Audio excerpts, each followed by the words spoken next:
And officially welcome everyone. Happy Saturday. Thank you for being here. If this is your first time, we are so excited to have you join us this morning. And if you've been on a call before and it's not your first time, then welcome back. We're still glad to have you here. My name is Julie Love, and I work at IDOR in the recruitment and retention area, and we do monthly virtual calls just like this. We try and change up the topic each month. We invite guest speakers from our tax area to join us to talk specifically about jobs. All of those pre-recorded sessions are on our webpage, and this one is being recorded and will be uploaded. It takes about a week to get them all up there. Now, this is the fifth and final virtual call we've done this week. We had one on Tuesday, two on Wednesday, one Thursday night, and then this Saturday morning, and they're all out there. The content is the same. The questions are usually always what's different. So I would encourage you to go out there if you want, and you can listen. I know Millie and Brent are very tired of hearing this session, this verbiage, and I have done this so many times this week. I'm going to ask them to make sure today that I don't miss anything, because it's like when you say over and over and over again, did I say that? Did I say that? So that they can help keep me on task. Millie and Brent are both from our interview selection team, and they're on the call with us this morning. So a couple housekeeping things. Hasn't been an issue this week, but we would please ask you to be professional and not to try to sell us things in the chat or, make rude remarks. We also want to make sure that if you have any very specific questions, that you either reach out to us offline or contact CMS Career Counseling, because they can help you. If you have questions about whether or not your classes might transfer from another university, CMS Counseling, they can help you with all of that. And Millie can too, to some degree, but we try to offer as much information in this hour session, and then also give time for you all to ask questions. So with that in mind, let me review the agenda. We're going to talk about the process for applying for a job with the state of Illinois, creating your resume, what needs to be on there, how that's different than a private industry resume, and then also the interview process. So we have a lot to cover. So let's get started. I am going to share my screen. So I will give me a minute to transition over.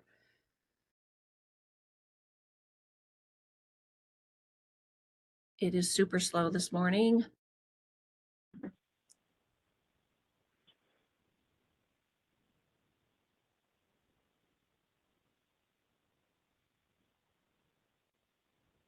Come on. It's still spinning. There we go. Ooh. Okay, and then let me share my screen. PowerPoint. Share.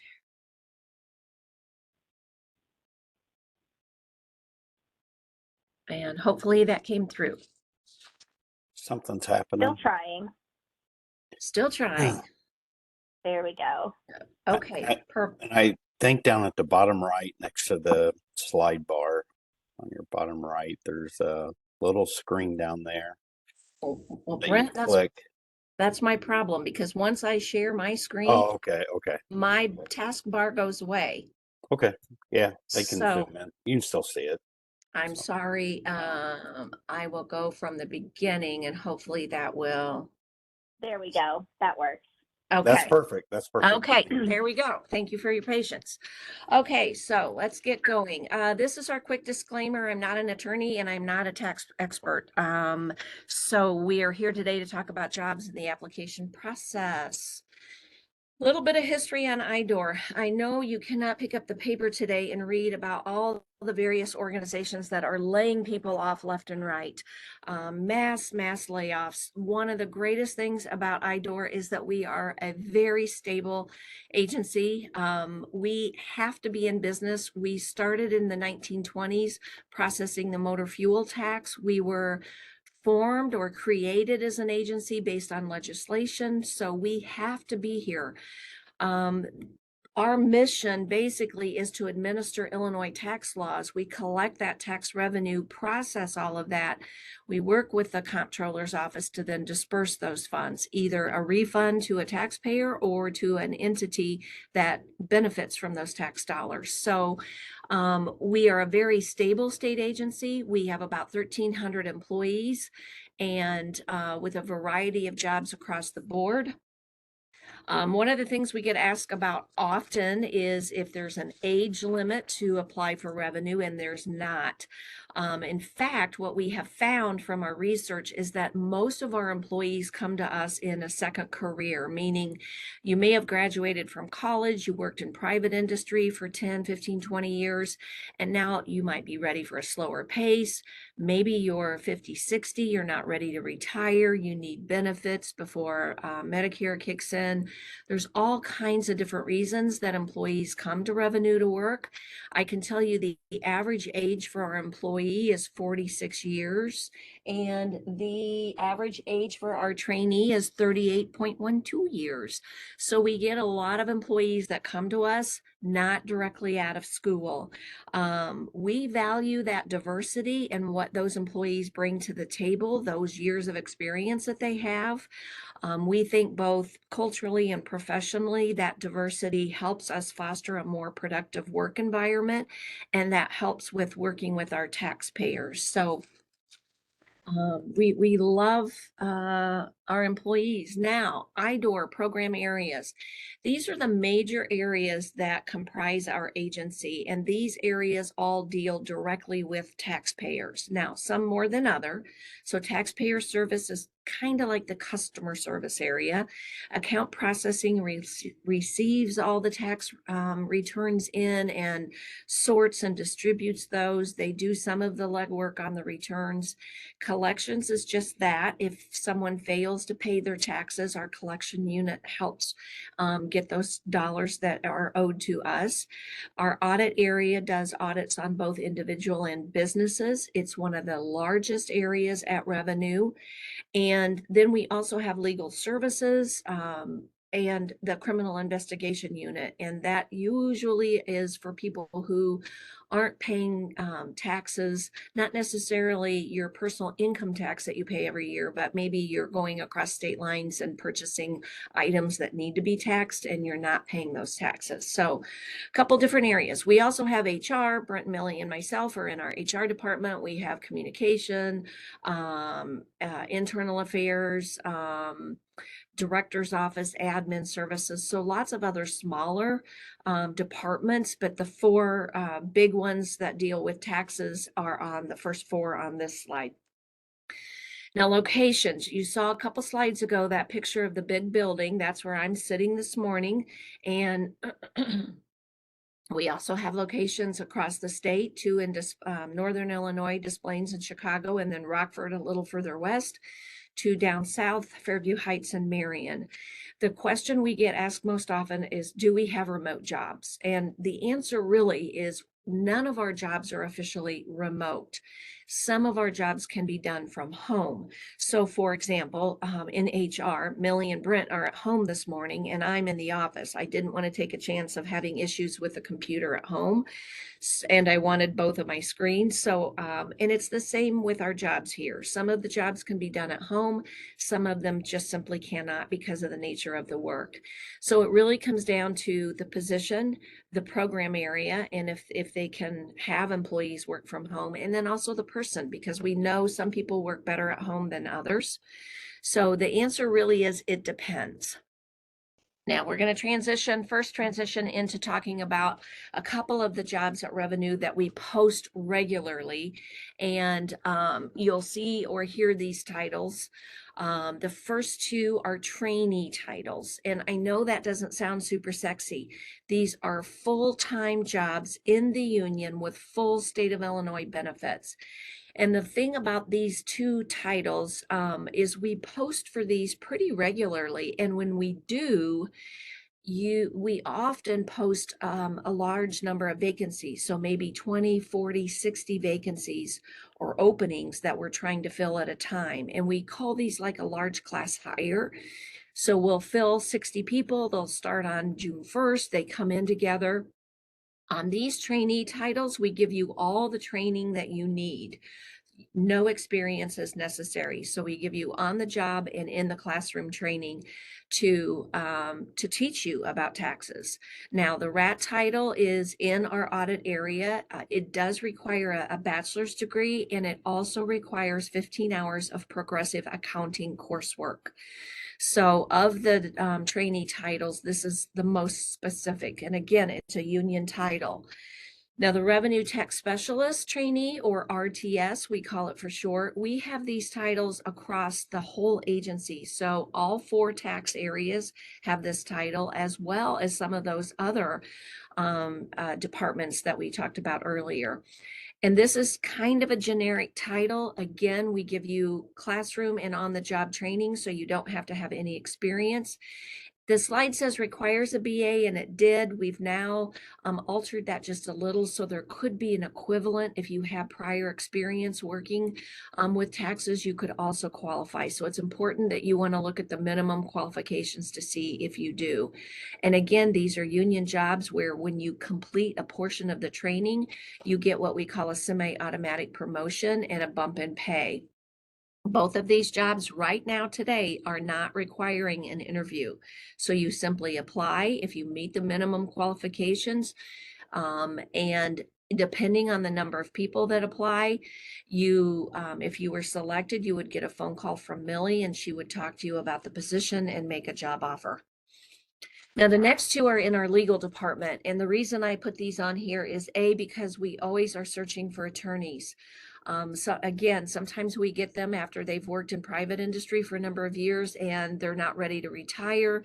They still want benefits, or they just want a slower pace. They want more work-life balance, and we can provide that. The real reason I put this particular title on here is to illustrate the title. So Technical Advisor Advanced Program Specialist. We call them TAPS. And if you read that title, I don't think there's any clear indication that this position is an attorney. It requires a law degree. It works in legal. It can be in Board of Appeals, in the administrative law judge. It is an actual attorney title or lawyer title that does require a law degree, but you really don't get that from the title. So when we talk about looking at the job posting, either at the state and at revenue, I encourage you to click on all of those titles, because sometimes you just don't know what the job entails. Now, the same thing with this technical advisor too. It's an attorney or lawyer position. It does require a law degree, but I don't know that you would read that and think, oh, I'm an attorney, I should go apply for this job because it's a tech advisor too. So make sure you check out the titles and really investigate what each job does. Now we're going to transition number 2 back over to state of Illinois. Work-life integration. On this slide, lots and lots of nuggets. Couple that I'll point out. That first is that Monday through Friday work schedule. It is awesome. So generally, we work 37.5 hours a week. This week, Millie and Britt and I have worked a little extra. We worked late Thursday night, and we were working this morning, and we are compensated for that. But generally, you work 37.5-hour work week. At the very bottom of the slide, it talks about our new parental leave benefit, where we give 12 weeks of paid leave if you have a child. And that is for both mom and pop. On this slide, the takeaway is that health, vision, dental insurance, no waiting period. So if you quit your job on May 30th and you start with us on June 2nd, there's no waiting period. You don't have to wait 3, 6, 12 weeks before your insurance kicks in. You get that right away. And then also listed in this slide, are other benefits that the state provide. Some of them you pay for. Be Well, there's no cost associated with that one on there. That's our health and wellness program across the state. Now, under financial wellness, a couple of key things. Actually, this whole slide I just love. So first, we are an employer, so you could qualify for the Public Service Loan Forgiveness Program if you have outstanding student debt. Second, I talked about all of these benefits being applied across the board, across the state. So no matter what agency you worked for, the benefits that you would get are about the same. The one caveat on that is the second bullet under tuition reimbursement. Revenue allows up to $5,000 per fiscal year for our employees to utilize, go to school and take college classes, and then we reimburse you for that. And not every state agency has tuition reimbursement. So across the board, across the state of Illinois, you have a retirement plan. And that's one of the number one things right now in the industry as far as recruiting that young people are looking for. They want to work for an employer that provides a retirement plan, and you do get one with the state of Illinois. You also get the option to have what we call deferred comp, or a 457 plan, where you can put dollars into a long-term savings plan for retirement. And then we also offer that 529. So lots of great benefits working for the state. Now, this is one that I think I get equally excited on because it's career potential. Again, a lot of state agencies, you have the option to move up. This is one of them that revenue really, really embraces. So I would say the key number is about 46% of our current leaders here at Revenue started out in one of those trainee titles. Maybe it was a RAT, an RTS, a Revenue Collection Officer title trainee, and they have advanced up over their career into a senior leader title. We have about 12% of our senior leaders are either people of color or female. So we strongly believe in promotion from within. And our employee here on the phone with us, Millie, this morning is a perfect example. She started in a trainee title and has worked her way up into an HR specialist title. She took advantage of that tuition reimbursement program and got her MBA, either all of or partially paid for by the agency. So it really just speaks volumes to the benefits that we provide to help our employees and our ability to help keep our employees by promoting them. Now, there are additional benefits for the state of Illinois. These all require some additional premiums out of pocket for our employees, but you can see there's a long list of services and products that you can purchase as a state of Illinois employee. Now let's transition over to how to find jobs. And before, it was always you could Google work for Illinois and the job postings would pop right up. They are changing that to make it a little easier. So the new search engine will be career.illinois.gov. You can still find it the old way, but they're just wanting us to help them get the word out that it is changing. Now, when you type that in, either one, you'll land on this page. And in the very far right-hand corner, it says search state jobs, or you could go up here in this tab right above this young lady's head that says current job postings. And if you did that, it would say external or internal state of Illinois. And if you work for the state, you would go the internal route. If you're not working for the state currently, you would search on external positions. Now, us specifically, when you type in tax.illinois.gov, you will land on this page. And at the top right corner there where it's circled, it says employment. And if you click on that button, it takes you to a page that looks like this. There are lots of resources on our webpage. The bottom right-hand corner, how to apply, tons of information out there if you don't know or you haven't already. The two key ones on here are why work for Revenue. So it gives you a little bit of information about the agency that you would be working for. And key is the Revenue job postings. So if you click on that because you want to know what jobs are out there for Revenue, you would land on a page that looks like this. Now, this snapshot was taken a couple of days ago. There could be 10 jobs out there today. The key is that we develop the requisition, it gets approved, it goes to CMS, they have to approve it, and then it gets into the queue, and we never know when the jobs will actually post. Once we get notification, we are notified internally that jobs are going to be posting. But for you, the best thing to do is to sign up for our job alerts so that you won't miss out when one of these positions that you're waiting to post actually post. And the reason that's key is because our jobs post for 10 days. and you have to apply for the position when it's live and up here. So if we go back and we go to this page and it's blank, there's nothing there, there's no active jobs. And again, there could be 25 jobs. And it is cumbersome to have to go out there every day and check the job boards. So that's why you want to sign up for job alerts. Now, when you click on one of those job postings, the information is kind of divided up into 3 sections. So at the very top is going to be the details on the job. And there's some key things such as item number 2, closing date. 10 days those jobs are posted. This one closes next Friday, May 9th at 11:59 p.m. And if I forget to apply and next Saturday I wake up and think, oh, I forgot to apply for that job at Revenue, I go out there, the posting will not be there. I cannot apply. I have to wait until it posts again.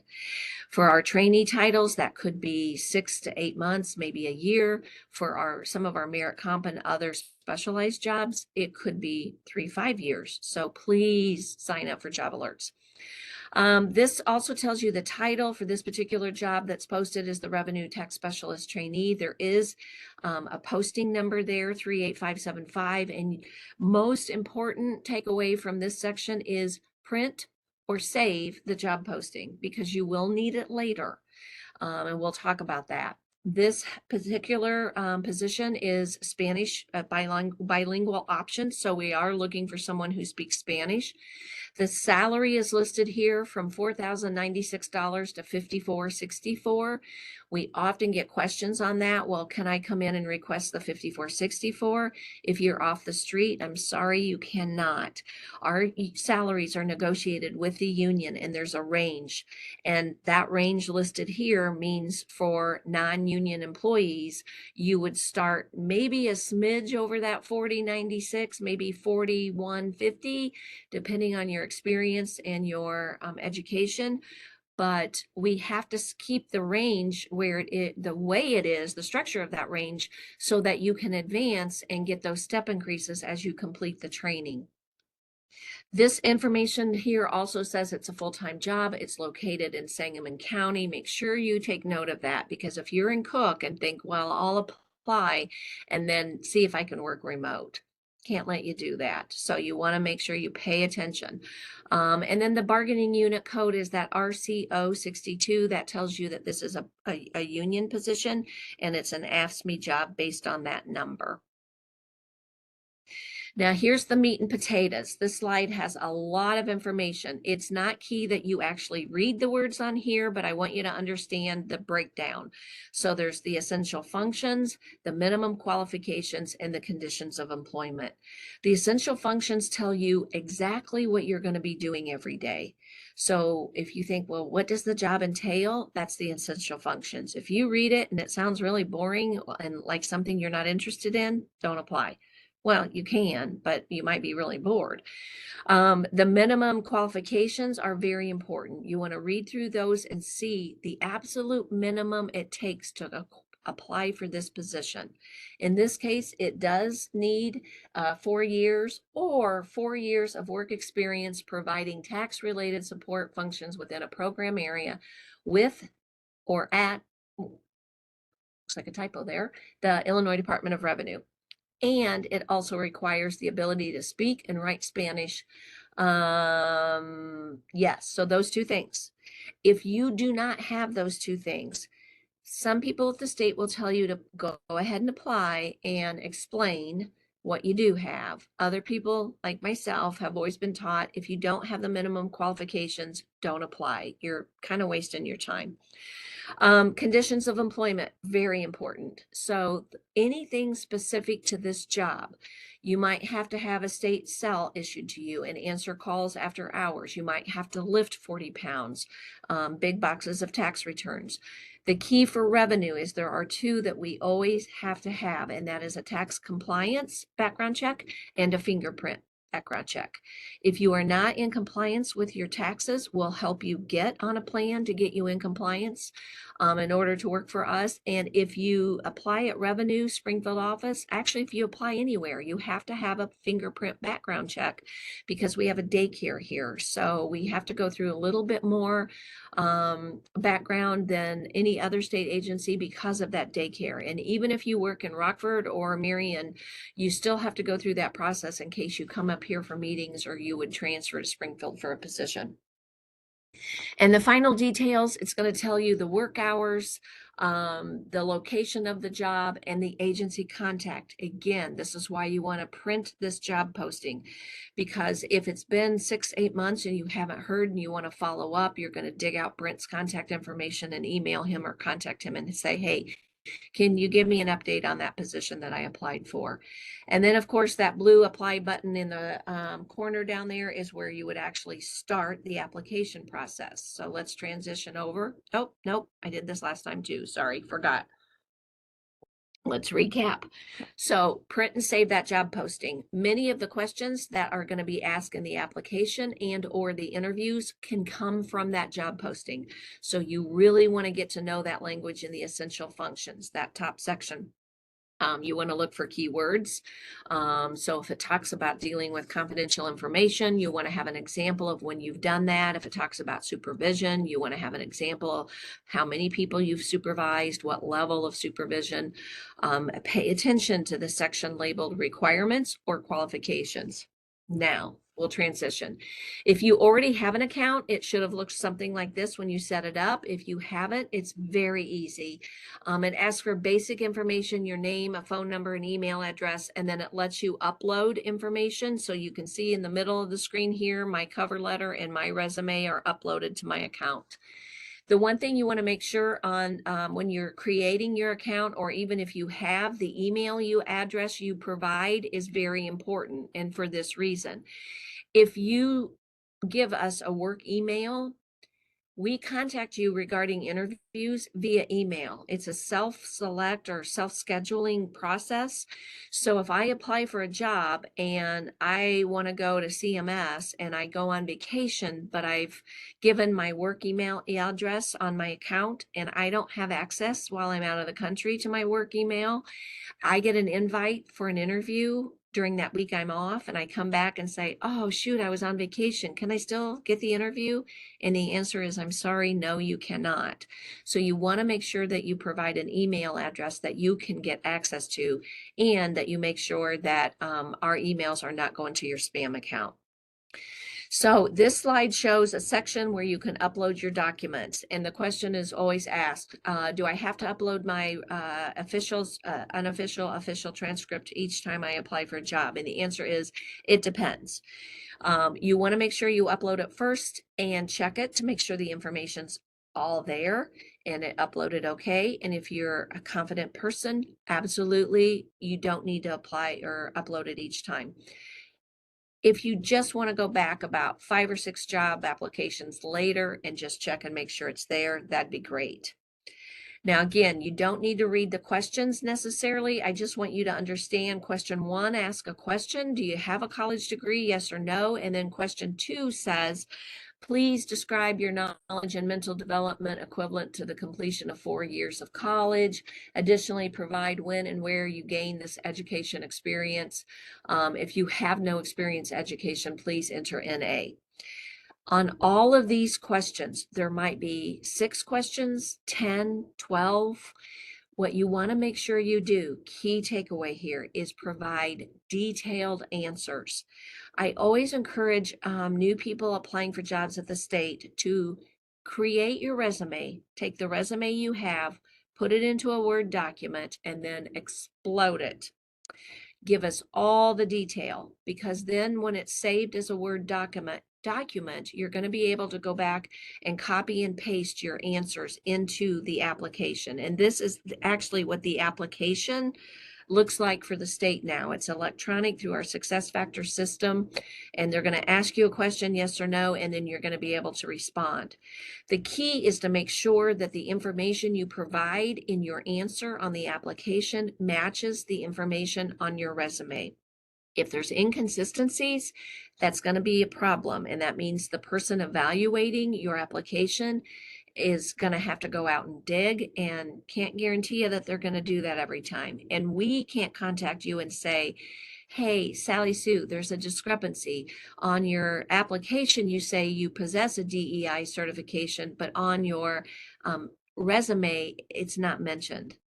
So you can see how that would kind of create a problem. Make sure your resume and your answers match. Now, you need to be very specific with job duties. This is one of the key areas that people don't understand, and they sometimes will answer C resume, and you do not want to do that. Please, please, please don't do that, because that will get you that'll get you tossed into file 13 very quick. You want to make sure that if it asks the question, do you have this type of experience, and you say yes, that you provide the details, places that you worked, titles that you were in, dates that you were in that job, and specific job duties. Now, the application process itself sometimes can take, as I mentioned earlier, 4, 12, sometimes 16 weeks. It depends on the volume of candidates we get for the job title. Also depends on the number of vacancies. Earlier, I said our trainee titles, we might have 60 vacancies. So we have to go through and put eyes on each one of those applications to make sure you meet the min quals, and then do further work on potentially the preferred qualifications we'll talk about in a minute. But again, we'll either contact you for an interview if you make that cut, or we'll contact you for an offer. Now we're going to transition into the resume part of the workshop this morning. Before we do that, I want to plug CMS Career Counseling. It is a free service. I highly encourage you to use this. They can give you feedback on your resume, how to structure it so that it's easy to read when they're doing the evaluation when you apply for a job. They can also tell you about jobs across the state that you would be a good candidate for. Millie, Britt, and I know our jobs here at Revenue, but we don't know other state agency jobs, and these counselors do. So you might have accounting experience with which work here, but you also have experience working with people with disabilities, so you might be a great fit for a job at DHS, and these career counselors can help you with that. Now, on your public service resume, we talked in the very beginning, it is very different from the private sector. In high school, college, career placement offices, maybe a boss, someone has told you at some point, if you've recently graduated from college, you might have a 1-page resume. If you have a couple of jobs, you could have a 2-page, but you only want to put the last 10, maybe 15 years experience and nothing else on it. That is not the case for the state of Illinois when you apply for a job. You want to put all your job experience on there, going back to high school, college, entry-level jobs you did, and not just list the name of the place you worked, ABC company, as a manager. You want to put all the details in there. So it'll take you a hot second to go back and remember the jobs, but you want to make sure you include that information, and you want to make sure that you write it so that the person reading and evaluating and scoring your resume understands. So if I put on there heavy lingo and acronyms that they're not going to get, I'm not going to get credit for it. So make sure you provide all the detail, and there's no page limit, so it doesn't matter how long it is. A couple key takeaways on here. Again, the more detailed information and work experience, the higher score you're going to get. So you want to make sure you really sit and reflect. If you have old job descriptions or old performance evaluations that can remind you what job duties you did, go back and look for those and put that information on your resume. You also want to make sure that when you upload your resume that you check it in SuccessFactors to make sure everything transferred over okay. Sometimes there might be a little bit of gap or some information may get cut off. Now, building your resume, we're going to talk about each of these different sections one by one. And some of them are controversial. So you may feel strongly about a couple of these. And if you do, that's great. I can tell you what the controversy is, you decide how you want to address the issues. So for example, during COVID, a lot of people worked remote and they moved back home, or maybe they purchased a villa in Italy and they're working remote and their job's in Salt Lake City and their villa is in Tuscany. And they don't want people to know that. So they got in the habit of just providing a name, a phone number, and an email address. And that was great. What we have found from that process is that now it's hard for us as recruiters to contact you not knowing what time zone you're in. So you may want to put a city and a state to help us, so that if you're still in Tuscany and 7 hours ahead, we don't call you at 3:30 in the morning to schedule a conversation or have a conversation with you about a job offer. Um, so it's up to you if you want to put more information on there.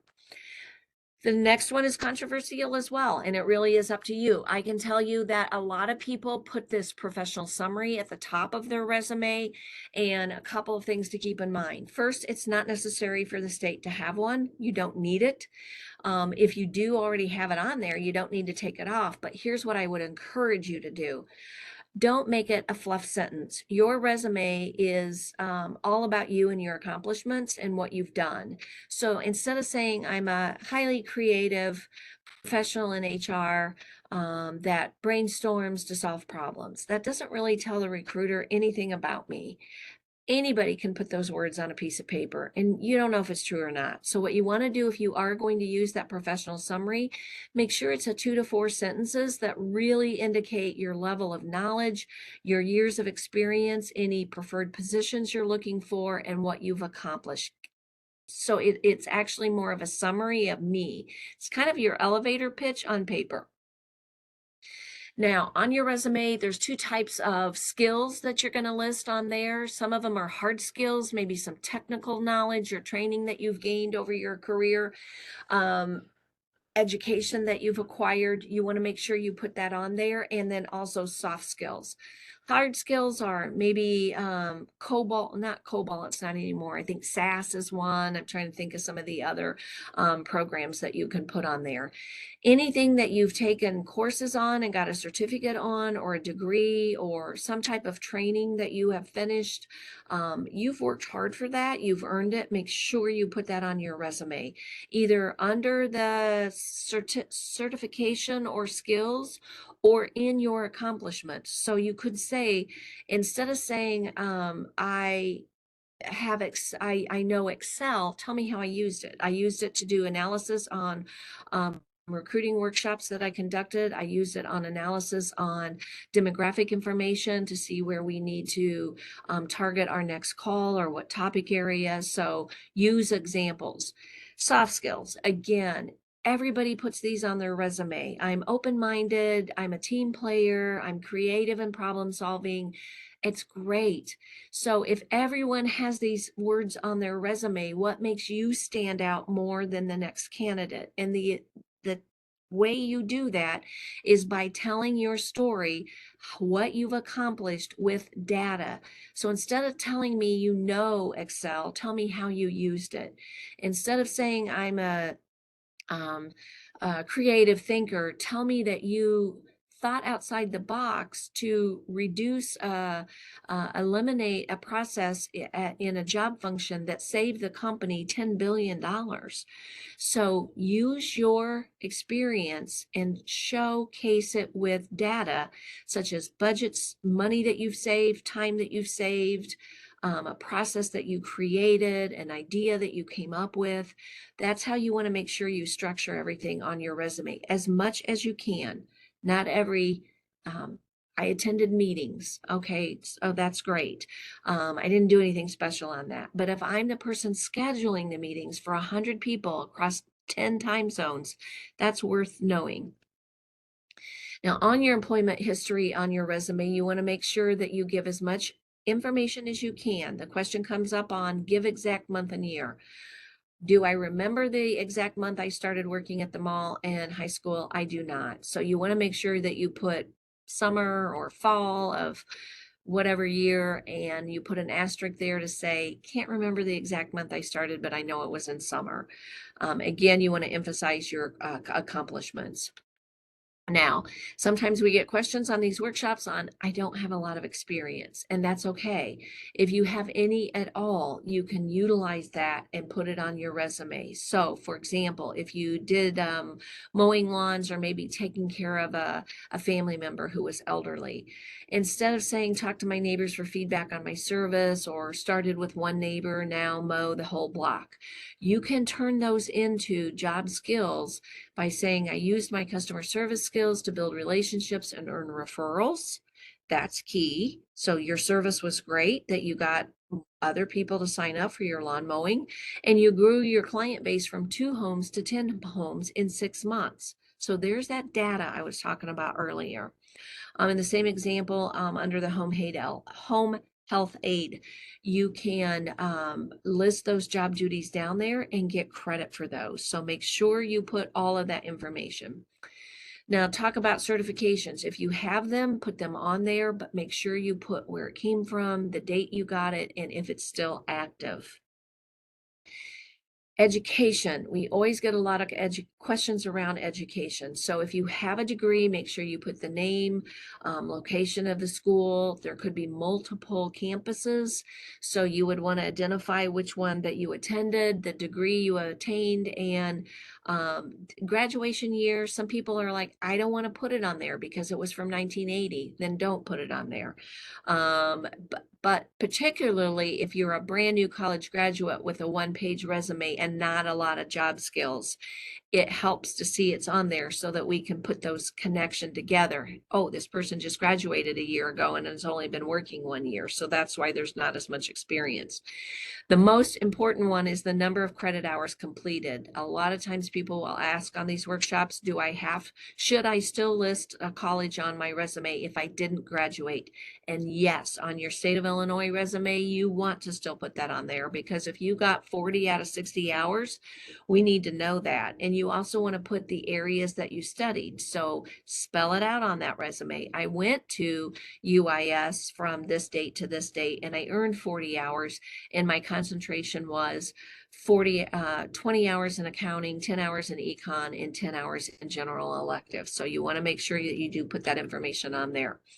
The same with volunteer experience. If it maps on the job you're applying for, if I'm applying for an admin assistant or an exec one where I do a lot of scheduling and working with large or different customer service bases, I would want to put my volunteer experience from Ronald McDonald House on there, because not only did I schedule volunteers to come in and cook meals, I coordinated the grocery shopping list, I bought the groceries, I remained within budget of the amount of money donated, I scheduled the cooks, I scheduled cleanup crew, and I worked with the parents that were visiting the home or staying at the home and helped them provide or locate community-based services while they were staying in Springfield. So those are all job skills that I can put on that job that I'm applying for. So don't discount your volunteer. The same with any kind of achievement. Academic awards, scholarships, anything that you got at work. So if you were employee of the quarter, or if you got a big reward for sales-based jobs, make sure you put that information on your resume. So our recap is no page limit. Please avoid acronyms. You do want to get into the nitty-gritty detail. That is the exact quote from the CMS representative. We want all the detail. You want to make sure that your resume, you change it up for each different job you're applying for if it is extremely different types of jobs. So for example, if I am applying for customer service, I want to make sure that I extract the information from my resume and put in the application that deals with customer service. If it's HR related, I want to make sure I heavily emphasize that. So you may want different resumes for different jobs you're applying for the state. And it's pretty easy to do right now. So please don't put see resume for any answer on your application, and make sure that your resume and your application match. Now we're going to transition over into the interview, and I'll go kind of quick here. This is Millie and Brent's wheelhouse, so a lot of this information came from them. Well, an actual interview with the State of Illinois Department of Revenue would be very similar to what we're doing right now. It would be a WebEx. You want to make sure you download WebEx. You want to make sure that you have a quiet area. So put your kids, your dogs, get away from any kind of construction going on outside your location. You want to make sure that you're dressing like you were in person. Maybe not the bottom, so wear a nice shirt, tie, jacket, or a dress, or a nice sweater. If you want to wear, gym shorts and flip-flops on the bottom, that's fine, but make sure from the waist up we can see that you're dressing as if you were meeting in person. Turn off your cell phone. You can't have anything, distractions or anything on the desk with you when you're doing it. Most of all, make sure that you feel confident when you're doing your interview. So learn how to look at the screen, at the camera, and not over here where you see the picture of the people. Make sure that you listen to the questions completely and you answer completely. So sometimes there's 3 parts. Tell me about a time when you dealt with an angry customer. How did you handle it? And what did you do different to change the process? You're nervous, we get that, but you have to listen to all 3 parts of that question and make sure that you answer all 3 parts so that you can get credit. Assume nothing is known about your background. If you think, well, you have my resume right in front of you right there, you can read on my resume that I had supervisory experience. So maybe the question is, tell us about your supervisory experience. And you say, yeah, I've supervised people before. And that's all you say because you assume we read all the details. They don't have your resume right in front of them where they're conducting the interview. So you need to be sure if you want credit for it, you have to speak it. You have to say it out loud so that they can capture that. So like this panel we're doing this morning, I might be the moderator. Brent and Millie are taking notes. They're my panel members, and they'll ask a question, tell us about the time, or tell us about your supervisory experience. You answer the question, and then it helps us when you say, that's the end of my answer, or I have nothing further to add, or I'm done. Because the Brent and Millie are on the background behind the scenes typing in your answers as you talk, and then they're evaluating and you get a score on that. So that's why it's so important that you want to make sure that you cover everything. Let's see. I think that is, a couple more. Scores are given based on your answers. Utilize the time you have. So they'll tell you, we have a half hour for our call today, or we have 60 minutes, and we have 5 questions or 10 questions. If you have 10 questions and you spent 15 minutes answering question 1, you're going to have to kick it in high gear to get through the rest of the interview. If you get to the end and you still have 2 questions that you haven't answered, you don't get credit for those. So you want to make sure that you pace yourself and you give yourself enough time to make sure you get all those answers provided for the questions. Again, you want to make sure that you're very specific with your details, and make sure to ask questions after the interview is ended if time is still available. I think that is it. Again, don't miss out on our job posting. Sign up for Job Alert. The first screen looks like this. You can do an email, set up the account, give us your email or a phone number. We'll text you or email you about jobs we have open. We will not send you any other information. As soon as you land a job at Revenue, you can stop them. And thank you. I know we covered a lot this morning, and I'm hopeful that Brent and Millie were able to answer some of your questions while I was chatting. If you do have follow-up questions, please send them to this email address. And we can, if we don't know the answer, we can try and track down someone who can help you. I am going to stop sharing right now and see if there are any other questions in the chat that we need to address for a large group. Very quiet group today. It's early morning on Saturday. Maybe the coffee like mine hasn't kicked in yet. So again, we encourage you to ask questions, things that you don't understand about the state hiring process. Anything that you want an answer to, please capitalize on the fact that you have someone here live, human, that can answer questions for you. We do these monthly. Couple of months we take off because of holidays and we just have low volume of attendees, but for the most part we do. A lot of times we take the feedback from the chat that we get on topics. So if there's something that you're interested in, please drop that in the chat box and we can get something scheduled for you. You can follow us on social media, LinkedIn, Facebook, Instagram, and you'll be notified when these events take place. They are recorded and we do put them on our webpage, and we have tons of resources on our webpage at tax.illinois.gov. So, excuse me, I encourage you to go out there and look at all of those resources. So, question. I do see the question from Wayne. The main legal or attorney positions that we hire for would be the one Julie had on the screen, the TAPS position, and then we also have a technical advisor too, but both of those do require an active Illinois law license. So he would have to pass the bar before he could apply to that position. Occasionally, you'll have postings for technical advisor ones, and those just require graduation from a law school. They don't require the passing of the bar, but the majority of state agencies don't use that title because they want that law license. But he could always set a job alert for a technical advisor one until he passes the bar and see if he could get on that way. Otherwise, as soon as he passes the bar, he could start applying for the technical advisor two and the TAPS position.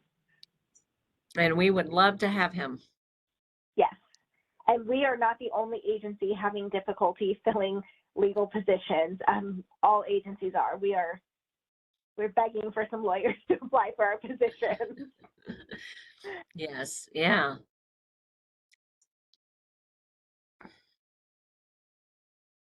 Thank you, Wayne, for your question. Any other questions this morning? Anything you're curious about that you can ask?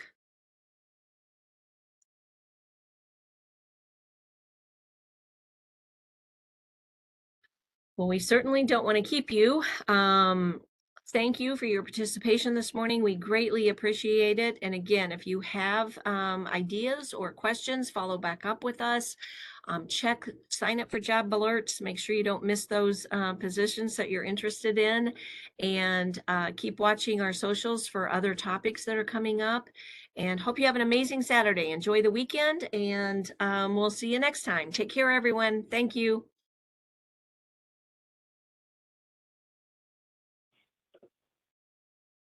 Before we close, I'll answer Susan's question real quick.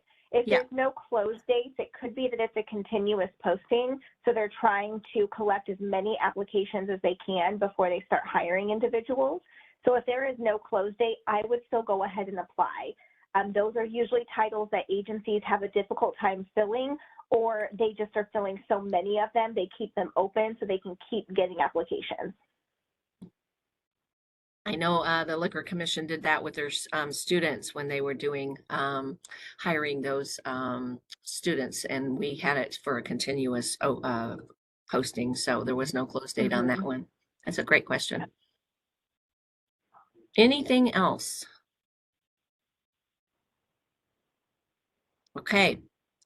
Again, thank you for your time this morning. Have a great Saturday. Have a great weekend, everyone. Talk to you soon. Bye-bye. Thanks. Thank you. Bye-bye.